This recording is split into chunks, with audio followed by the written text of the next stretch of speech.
Lahat ay kayang gawin ng mga magulang simula pa nung bata pa tayo, nung mga panahong wala pa tayong kamuwang-muwang sa mundong ito.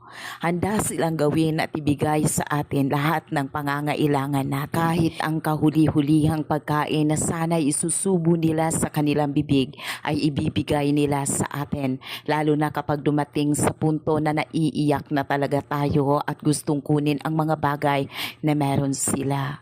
Kung kaya't sa pagtanda ng ating mga magulang, naway ibalik natin sa kanila ang mga bagay na karapat-dapat nilang matanggap, lalo na ang pagmamahal, ang pag-asikaso na dapat nilang maramdaman bilang nanay. Hindi ko man kaano-ano ang mga senior citizens na nasa content ko, kahit marami ang nagsabi na baka pinagpeperahan ko lang sila. And this is all for the views. Kahit ano pang sabihin nyo, hindi mawawala sa puso kong